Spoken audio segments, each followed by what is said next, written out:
En bon vieux garçon, Jean-Louis Bolduc habite dans un penthouse du centre-ville de Montréal. C'est un homme très raffiné, toujours tiré à 4 épingles. Il va chez le coiffeur tous les matins avant d'aller travailler. C'est un homme qui aime le luxe et qui s'entoure de luxe. Mais il ne sait à peu près pas lire, écrire ou compter. Il n'a jamais été à l'école. Pourtant, c'est un professionnel. Ses amis l'appellent Arsène Lupin. C'est le plus grand des voleurs. Oui, mais c'est un gentleman. Jean-Louis Bolduc est un voleur professionnel. Contrairement au célèbre Arsène Lupin qui cambriolait les résidences privées, Jean-Louis vole dans les magasins. Par contre, les deux lascars ont en commun l'élégance, le raffinement et la passion du luxe. À 61 ans, Jean-Louis a 40 années de carrière derrière lui. Il habite un joli penthouse dans le centre-ville de Montréal. Chez lui, tout respire la distinction. Il aime s'entourer de belles choses et rien n'est trop cher pour lui, puisque quand il aime quelque chose, il le vole. Tout ce que j'ai sur le dos, je l'ai volé. Et c'est pour ça qu'on m'a dit que je suis un des plus grands des voleurs de Montréal. On m'appelle Arsène Lupin. Voilà. Jean-Louis a passé sa jeunesse dans des orphelinats. Quand il est arrivé à Montréal à 18 ans, il ne savait ni lire, ni écrire, ni compter. Mais il s'est juré qu'un jour, il serait quelqu'un. Encore aujourd'hui, Jean-Louis est analphabète. S'il est devenu voleur, c'est parce qu'il avait l'impression que c'était pour lui la seule façon de gagner assez d'argent pour accéder à un statut social privilégié. En vivant dans le luxe, Jean-Louis a voulu se venger de cette société qui l'avait si mal servi. Il a réussi, mais ça lui a coûté cher. Aujourd'hui, il n'a pas d'amis et sa femme l'a quitté à cause de son métier. Mais Jean-Louis n'avait pas le choix, c'était plus fort que lui. Il a besoin de luxe, comme d'autres ont besoin de drogue ou d'alcool. Quand vous avez le métier dans le corps, vous ne pouvez plus vous contrôler. Vous êtes vraiment comme le sang vous bouillonne d'un ventre, ça. C'est vraiment là, plus fort que toi. En 40 années de carrière, moins quelques années de prison, Jean-Louis prétend que la valeur des objets qu'il a volés est d'environ 1 500 000 $. Il en a vendu une bonne partie, au tiers du prix coûtant dans les magasins. Le reste, il l'a gardé ou donné. Au début, Jean-Louis volait n'importe quoi. Mais avec les années, c'est devenu un voleur... Raffiné, madame. Je connais les choses qui en vaut la peine. Parce que sinon, pour moi, ça vaut pas la peine de le prendre. Mais l'argent n'est pas facile à gagner. La journée de travail de Jean-Louis commence vers 10 heures. Armé de sa mallette noire, son outil de travail préféré, il passe d'abord chez sa fleuriste pour acheter des roses. Il en laisse une à chaque endroit où il commet un vol. Ensuite, il passe chez le coiffeur. Selon lui, un voleur doit toujours être tiré à 4 épingles pour endormir les soupçons. En plus, le rituel du coiffeur est important parce que ça le calme. N'allez pas croire que Jean-Louis vole sans la moindre anxiété. Parfois, il ne se sent pas très sûr de lui. Oui, ça arrive. Il y a des journées, c'est comme ça. Ça me dit pas du tout d'aller voler et j'y vais pareil. C'est là que je suis sur une tension forte. Et je sens, on dirait que je sens d'être pris par d'autres. Vous avez peur? Oui. Aujourd'hui, Jean-Louis sait qu'il ne risque rien. Les boutiques où nous irons tourner ont été avisées de ce qui risquait de se passer. Elles ont accepté que nous allions chez elles, à condition que Jean-Louis s'engage à leur remettre tout ce qu'il leur aura subtilisé.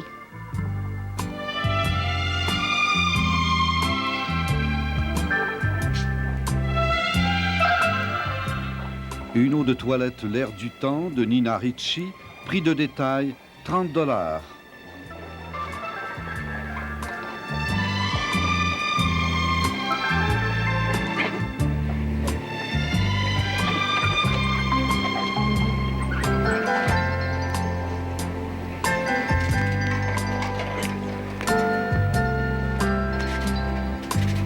Une eau de Cologne Chanel, numéro 19, 33 $.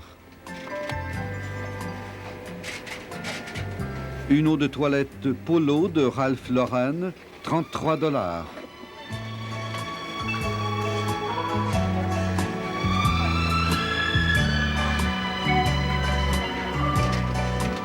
Un fer à friser sans fil de la compagnie Brown, 38 $.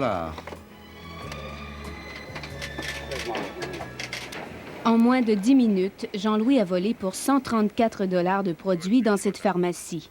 Ça a l'air facile, mais dites-vous que l'aisance et la dextérité de notre voleur est le fruit de 40 années de métier. C'est facile, mais il faut vraiment être un expert dans tout ça. Qu'est-ce qui est le plus facile à voler?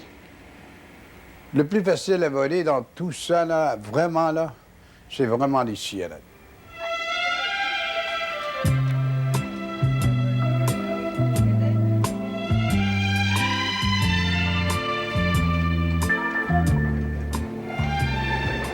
Combien de journal? Le journal, c'est 50 cents.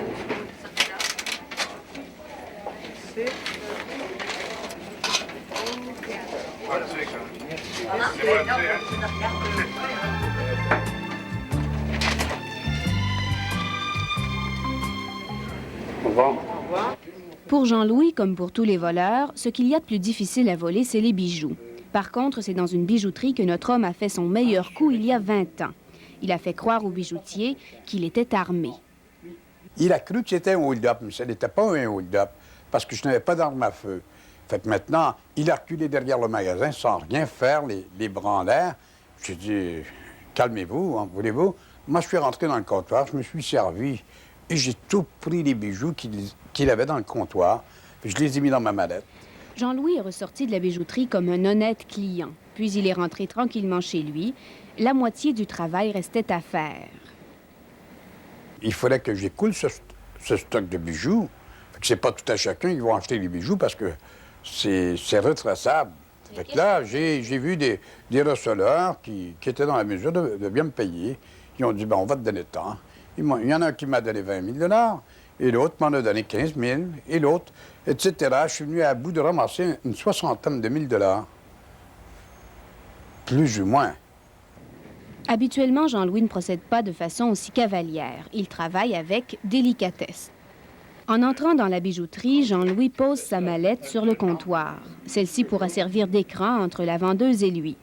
Ensuite, il met un peu de désordre dans le plateau de bijoux. De cette façon, la vendeuse aura beaucoup de mal à s'apercevoir s'il lui manque quelque chose. Excusez-moi, parce que... Oui, là, vous êtes en train de défaire mon comptoir. Si je défais ton comptoir, mais c'est pas de ma faute, ma petite fille, ça a tombé. Bon, enlève-la un. Bon. Jean-Louis a déjà une paire de boucles d'oreilles de 95 $ dans la main et la bijoutière n'a rien vu. Vous n'avez pas les plus dispendieux? Plus dispendieux, oui, j'en ai jusqu'à 200 dans les boucles d'oreilles. Où sont-ils? Vous avez ça ici à 115. Ah, peu de confiture. Il y en a une de l'autre côté. Jean-Louis détourne l'attention de la vendeuse et se cache derrière sa mallette pour laisser tomber les boucles d'oreilles dans sa poche de manteau. On va laisser faire. Je vous remercie. Je peux-tu jeter un coup d'œil là-dessus?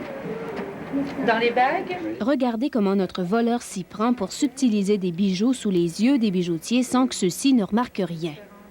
Mais j'aime celle-là, mademoiselle. Oui. Celle-ci, là, elle est très, très, très jolie. Oui, ça, c'est un modèle plaquard. Elle fait 80. Mais celle-là avec, elle est belle, hein?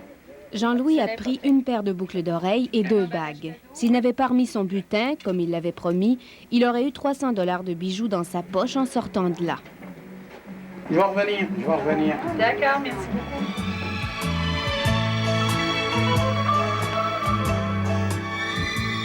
Jean-Louis est un voleur qui a des principes. Il n'a jamais volé de particulier. Il n'est jamais entré dans une résidence privée par effraction. Il a toujours volé dans des boutiques et des magasins, là où il ne risquait pas de faire de mal. Je faisais pas mal à personne. Je volais aux riches pour donner aux pauvres, comme Robin des Bois. Jean-Louis ne se rend peut-être pas compte que quand on vole les riches, c'est souvent les pauvres qui paient la note. Chaque année, le vol coûte environ 500 millions de $ aux commerçants québécois. Ces 500 millions de manque à gagner, les commerçants vont les récupérer dans les poches de leurs clients, en augmentant leur prix d'environ 2 %. Autrement dit, le vol coûte environ 100 $ par année à chaque consommateur québécois.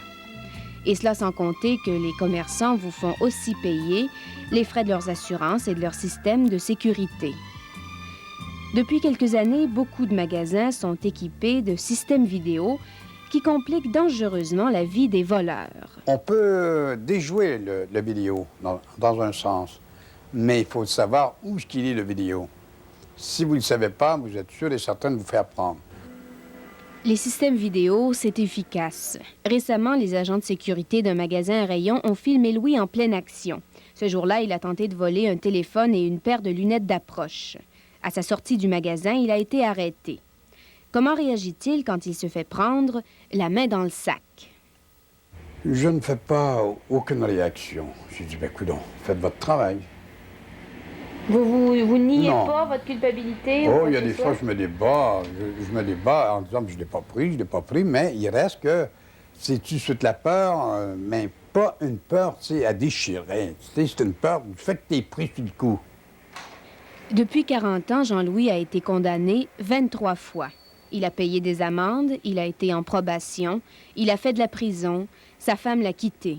Mais rien de tout cela n'a réussi à l'arrêter de voler. Aujourd'hui, il a ce qu'il voulait. Il est habillé comme une carte de mode, il fréquente les endroits chics et les gens de la haute. Mais son métier le condamne à rester seul au milieu de tous ces gens à qui il voulait tant ressembler. Il reste que ces bonhommes-là en question ne savent pas qui je suis dans tout ça, puis ils voulaient bien savoir qu'est-ce que je fais dans la vie. Bien plus souvent qu'autre chose, je suis obligé de leur mentir en pleine face. Vous avez honte de votre métier? Mais qui donc a répondre de ce métier-là? Vous savez? Le pire dans tout cela, c'est que malgré ses bons coups, à 61 ans, Jean-Louis n'a pas un sou devant lui. Nous lui avons demandé où étaient passés les centaines de milliers de dollars qu'il avait empochés durant sa carrière. Oui, je me pose souvent la question. Mais vous savez, un voleur, j'ai jamais connu... Il y a peut-être des voleurs exceptionnels qui ont pu se mettre de l'argent de côté, mais il reste que moi, je n'ai pas pu m'en mettre de côté parce que la valeur de l'argent, je ne l'ai jamais connue, vraiment, je ne l'ai jamais connue. L'argent, pour moi, c'est comme un morceau de papier. Vous devez vous demander pourquoi cet homme accepte de nous livrer ce témoignage. Après sa diffusion, il risque d'être connu partout, mais ça ne le dérange plus. Il a commis des erreurs et 9 chefs d'accusation pèsent actuellement sur lui. La dernière journée de tournage, nous l'avons passée avec Louis à la Cour municipale de Montréal, où il était cité à procès pour le vol de 6 pots de café et d'une paire de gants. Il tentait de garder le sourire, mais nous sentions qu'il avait peur. Après 15 minutes de délibération, le verdict du juge est rendu. À cause de ses antécédents, Jean-Louis écope de 20 mois de prison. Au revoir.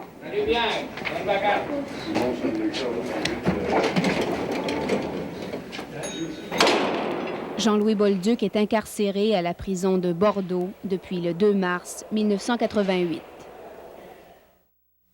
Quand nous vous avons présenté ce reportage pour la première fois, Jean-Louis venait tout juste d'être incarcéré.